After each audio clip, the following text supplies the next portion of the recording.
Welcome to another gameplay review on the Virkayu gameplay channel, and in this one for patch 12.10, League of Legends 2.0, the resistance increase patch designed to reduce burst damage, plus 70 HP for everybody, plus 14 HP per level, plus a little bit of armor and some magic resist per level. Well, it is time for us to destroy the map. However, I don't want a purely snowball game, because obviously we've had a lot of snowbally KAYN games, and when you get form early, you have a lot of fun. But Rust, overall, the win rate, beautiful. Gold Drinker, Death Stones, Morpheus, Black Cleaver. You can even do some lethality, although I don't recommend it. I think those core items will be your best friends. How can we carry?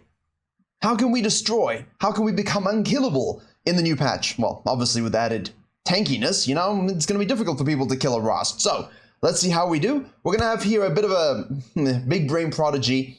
More like a smooth brain prodigy in the top lane. We have here Never FF in the KAYN's name with a bad mindset Cogmore. All of them, essentially, will live up to their names in this game. So let's have a look at how we do. Runes were on your screen now. Absolutely standard stuff. I don't enjoy booties and cosmic. You know me, but at the same time, I cannot deny their utmost power. And the match history in the link in the description below will have all the game information you need. If you're interested in Bel'Veth, I was going to release some PvE footage. I did a whole bunch of games last night.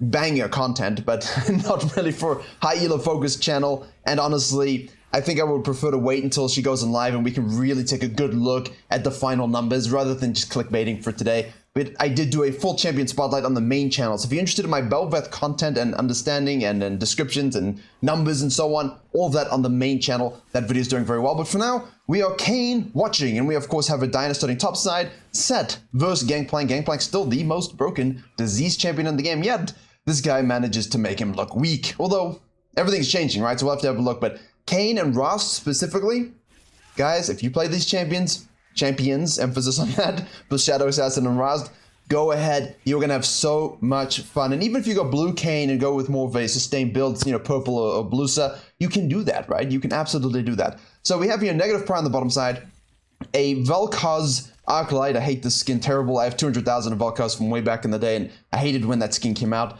And we're gonna drag the wolves over to the blue, something that I've had KAYN one tricks do in my coaching, even in silver and gold. So if you guys are not doing this kind of drag your wolf to the blue queue to finish them off, please do that. Blue Grump over here, we're against the Diana, full clearer. Her win rate data is interesting because that is going down, definitely.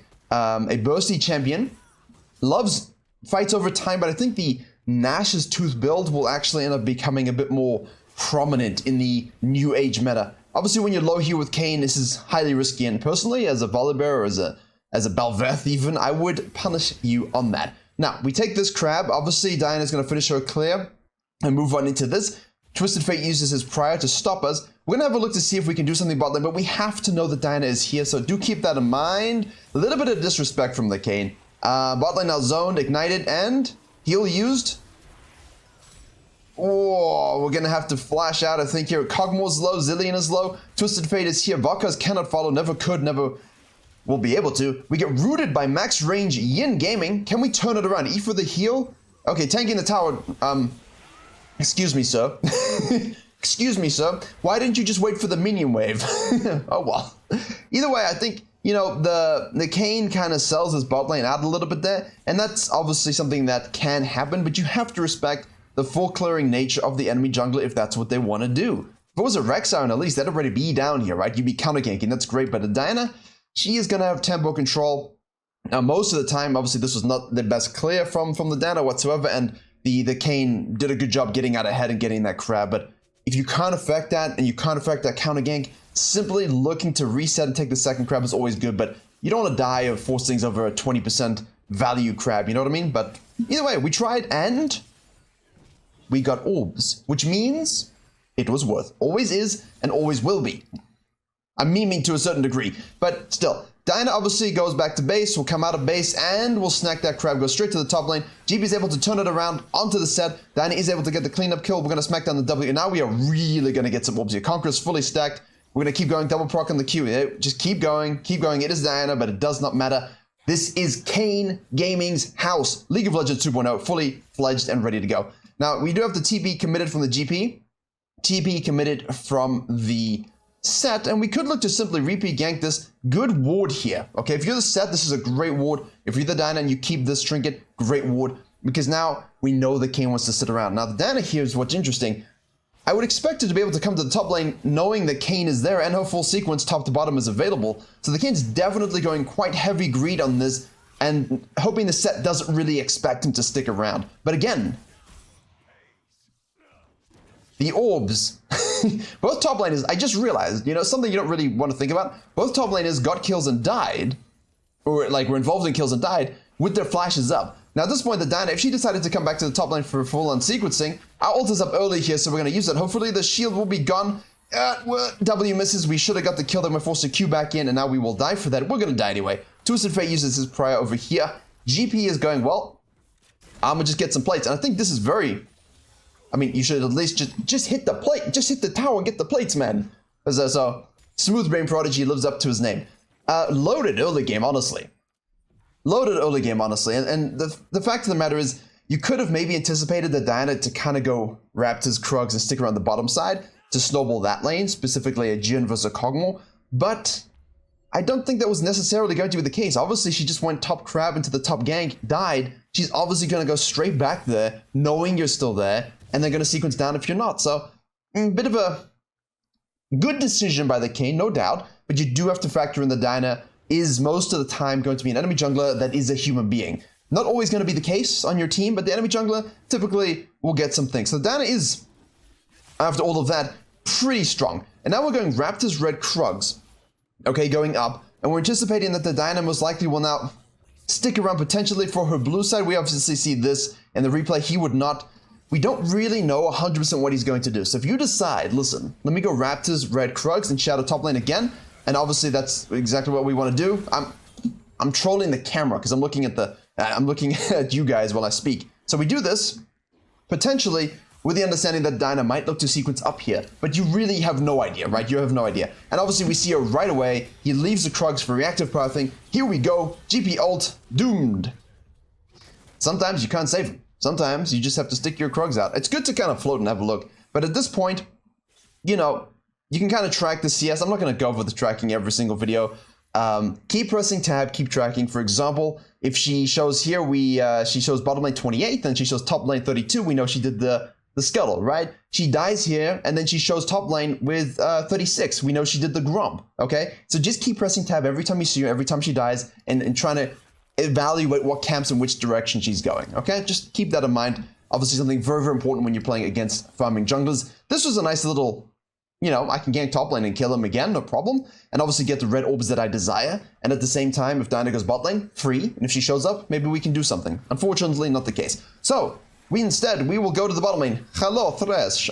Twisted Fate shows up. So, we're going to try get some orbs there. We don't get anything. We W the Twisted Fate.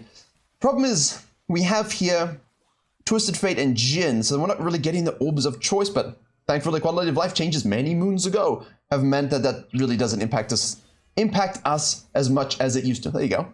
I got it out. It's fine. Nice little cheeky look here, knowing Diana would be finished or busy with the top side.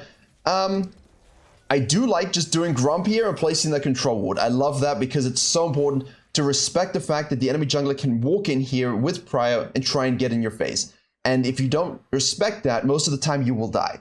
Okay, so obviously here, I prefer dragging Grumps down, and then you can just control ward. But she does pull out because obviously in this case, in her situation, he wants to base, she wants to detach, and he isn't there. So that invade by the Diana is fine if you have line prior, but as I had a coaching session today, would you stay for the Grump if you were the Diana? No, I wouldn't. I would do what she did and have a cheeky look, but you really don't want to overcommit given that enemy bot can show up, respawn, kill you. Valkaz is rotating.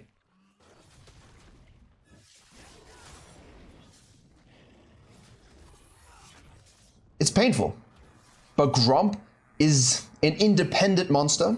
It is a self-serving beast. It really wants to make its own decisions in life. It wants free will. So sometimes that do happen. We're going to have to give this up. We have no prior here. We have no prior here. Now, basically, we're in a situation where we're down 1,000 gold. The Diana is 5-2-1, obviously, since that kill there as well. We really have to chill, okay? You have to control your house, good sequencing, and wait for the fact that you're going to become Rast, okay? You're going to become unkillable. And KAYN mains, yeah, you're stronger early than most people will you know, admit. And if you do snowball into your form, there's not always much of a technical game there. You just outstat check everyone. Now, Diana and Twisted Fate go bottom lane here, so obviously we say, well, that's great. That's a free herald for us. They should be able to sneak this dragon as well. Really, this is fine. This is perfect for us. Fight? No fight. No fight. Let him die. Get the herald. It's the most important thing, because pre-14, we want to make sure we get some cash money in our pocket, and maybe in someone else's pocket. The Vel'Koz, at this point, the fact that he's 0-0-0 is pleasing to me, because, you know, he straight up just isn't inting, and I'll take that from someone at this point. We do want to become Rust. You just have to keep track of the...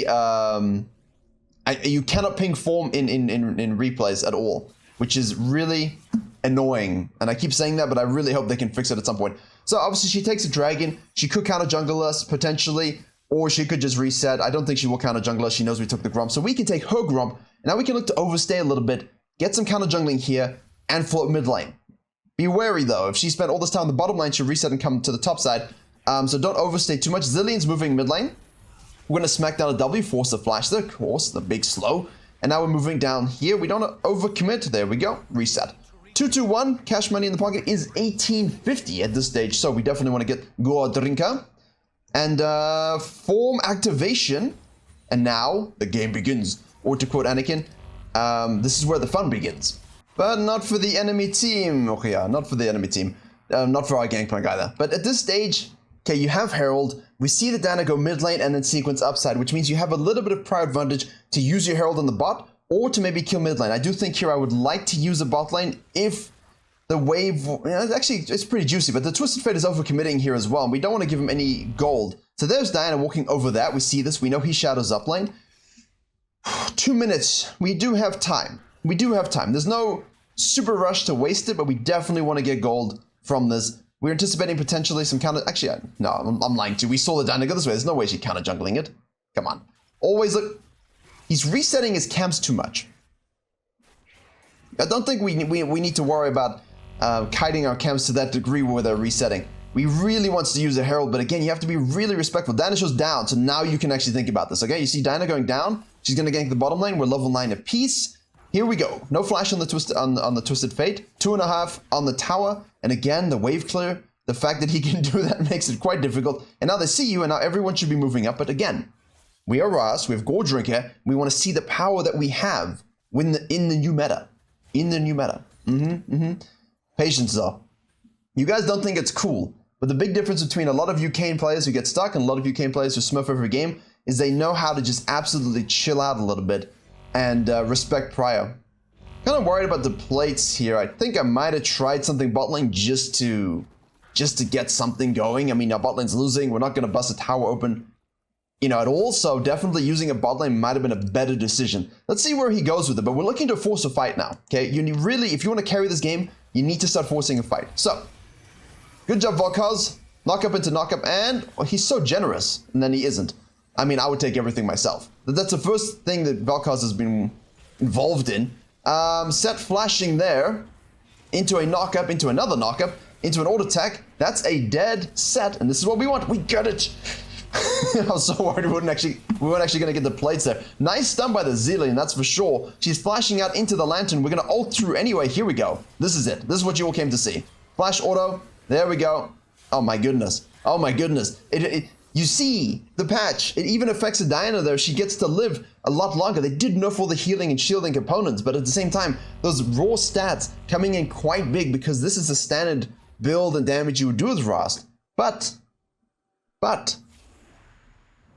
you won't die. I thought I was going to say something else. You won't die. You can out-sustain them. You love long fights as Rust. And yes, they did adjust sustain for all the champions that have it so that they aren't too obnoxious. But at the same time, it doesn't really matter because with Rust, you were over-healing and over-sustaining anyway, weren't you? And with Blue KAYN, you're over-killing. Same with Evelyn. If you played right with Evelyn, you're over-killing. So the added resistances don't really do much to stop you killing people, but they do help you stop dying to others who weren't over-killing. You know, so if I have 1,000 HP and a champion can do 1,000 damage, right? You give me some extra, say 100 health, now I don't die from that. But if I'm 1,000 HP and Blue KAYN does 1,500 HP, I mean, you give me 100 damage, doesn't matter, I still die. So those champions will definitely benefit And Ross is in that category in a different sort of way, but it's the same kind of principle, right? And Blue KAYN as well. Blue KAYN overkills everyone. So you're gonna notice you're not gonna get as free kills in certain situations in the game, certain power spikes, but once you're fed and way ahead, not gonna change anything, especially if you build correctly. So, out of base,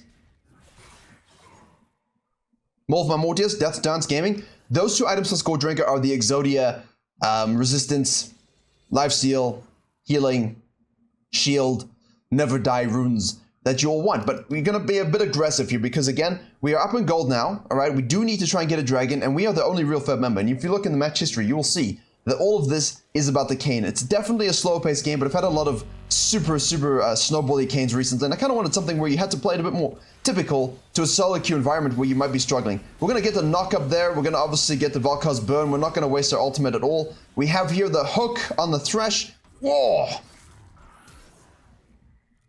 Here we go. That was fun. I like that. We stuck with his ultimate. Beautifully timed by the KAYN, by the way. Here we go. Very, very low.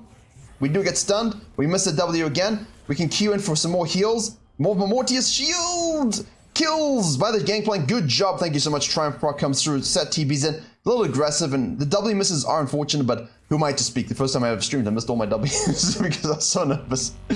Through the wall, here we go. Smite to make sure we can hit the Q. We do get rooted under stun. We do hit that one double kill, and we will die. I will die for that. That's perfect. That's exactly what you want. But look at how irritating you can be. The more shield coming through.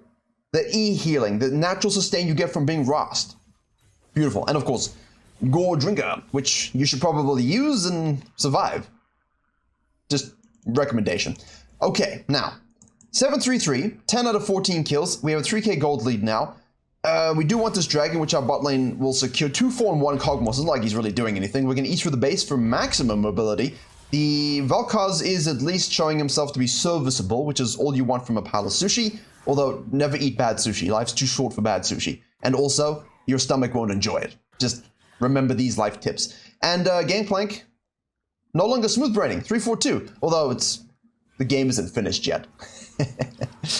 Now you could, if you were a Balveth, for example, I would split this. If you had Herald form, which you don't, or Baron form, you could split push this. But, you know, yeah, actually, I don't even know why I'm saying that. I'm saying it because if you take Baron and Herald and you get your true form, the minions you kill become Giga Fishes, like Yoragools, and they just turbo sprint down the lane, and they get buffed by Baron, by the way. Baron buffed Void Fishes. But it's only when you get the Coral from Herald and Rift. So you would most likely be splitting top as well as mid lane, or you could go bot lane with Baron. Now we're a little too deep here in the river. Zilean is back to base, Kog'Maw is mid lane. We're gonna try and test the limits of what we can do this patch. So let's have a look here.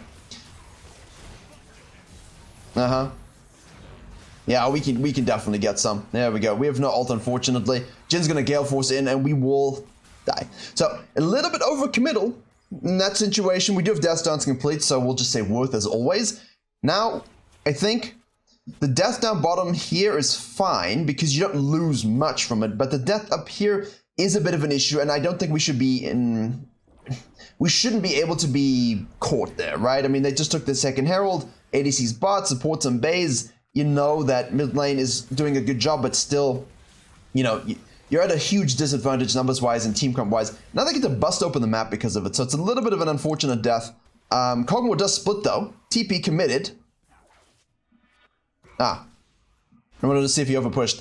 Now, the thing that does happen, though, as we approach 20 minutes, is that people will overstay 4 towers, but let's see what happens. Let's see if Ross is interested in any of that. Don't think he should be too much. I'm more concerned about that bottom crab. See, the bottom crab, in terms of gold, you know, only Krugs can match it, and Krugs takes a hell of a lot of time at max rank level 9 like it is at the moment, and same with experience, you know, so it's really juiced to get this crab at this level in the game. You see someone splitting on the bot lane and your Blue KAYN, you know what to do. You see someone splitting on the bot lane and your Ross, do the same thing. We can detach there, we will flash W, that's a free kill for us. Wait for the Zilean. Don't die, Zilean. I will save you, the exhaust, because Twisted Fate is fed. Make sure we keep weaving those orders in within your spell cooldowns. Beautifully done. KAYN is still KAYN, and Ross is still Ross, but you get these situations where you can absolutely turbo thrive and no one can kill you. And look at this, I mean, you're only up 1k, but does it feel like you're up 1k? No. It feels like you're literally 2 champions. and everyone else is 1 champion. Then it goes onto the fish, which is exactly what you want to do. We have Jin moving on down here. She's going to go over the wall there. Nice flash. We miss a W. That was a nice try, though. We do have E available, so we can follow through. We don't get anything for that, which is kind of shad, but you know what? Zoning assist, as it were. Push the wave now. And you can always think about things like Baron at this point, but if your team's just fresh ahead, we're 18 to 18. If you're the only Fed member, I don't like coin flipping. I'd rather just keep picking people off, using that numbers advantage to pressure the map. That was unfortunate. To pressure the map. GP ult, Kog'Maw being caught out. Zilean ult will help us a little bit there. Now we're going to go on the back line here. Double knockups, beautiful. Double flash burned. Tanking a tower shot, nobody cared, didn't ask. We E to avoid the hook as well as to get some health back. Kog'Maw's not kiting it out, thank you so much. Set zoned from his team to be able to help. Miss that W. We're going to sprint in and Q because of the Zilean. I mean, I'll take that, that's fine. We do have the double bomb there in the back line. Valkaz over the wall is able to get the kill. Thank you to Yandri's burn damage. Look at him. Look at him. Flanking. So, Rast is beautiful because he's beautiful, but also because not only can you just play front to back, flash engages, peel as you need, super sustain if 5v5 death ball comes, you can also flank and use a little bit of that shadow assassin positioning because no one can kill you, right? And you're seeing this. The only deaths he's having are when he's overcommitting between towers. Level 1, you got killed on his tower. Level 3 or 4, sorry, that was technically 6, but a lot of junglers would be level 4. The one over here on the top lane, those are just overcommits on towers or you know, just being killed. The bottom one as well, that's absolutely fine. That was intentional. And the only stupid one I'd say was here. And you know, we didn't really have enough itemization to tank 4 people. But if you go with a Spirit Visage and a GA, and you also have these items, well, you most likely won't die. Especially when you have double magic, you know, like you do with a Diana as well as a Twisted Fate. But at the same time, I'm seeing a lot of general tank itemization with a Spirit and a Deadman's. Not always necessarily going strict into this fighter pool. But we have here Rast over the wall. Look at this. 1v3. Doesn't matter. Make sure you hit your ult. We have a W off cooldown. We do get hooked. It doesn't really matter. We still have the W. We can use that. Morph Mordia saves us from the set ult. And of course, look at us. Look at this. Look who is killing. Who is killing you in this patch at this point? And now, look at this. We're only 5k ahead, 4k ahead. And you see, that's why he said never FF, because he knows, as someone who plays Rast or KAYN, that late game, he's going to have no issue doing the work necessary in order to carry the game. And you will see most damage. And in the end, with 4, 6, and 7 with GP, who, let's just be honest, got that because he's GP. The Kog'Maw did a little bit of damage, but again, 4, 5, 3. The Thresh played very well, I'll give him that. He tried his best with what he was dealt in terms of his ADC, but just a little more tough, slower, measured game from a KAYN perspective and a Rast perspective, just to show you how most of them will pan out. Because obviously in snowbally situations and games where you're really just running away with form, it gives you a distorted image. You need these kind of equal games where you're a bit behind and perhaps you have to, you know, play a bit of umbrella jungling and play around a jungler who's getting fed and laners who don't follow through. And that's when you really see the differences from patch to patch, specifically with a patch as big as this. So there you have it. Hope you enjoyed and learned something. Please do like, share, comment, subscribe. Coaching is available on Patreon as well as coaching VODs. Volibear Life Companion Zoda GG guide is in the description. A Warwick one is coming. 12,000 words I wrote for it very, very soon. Yeah, that's about it. Thank you very much for watching. As always, I will see you all in the next tutorial.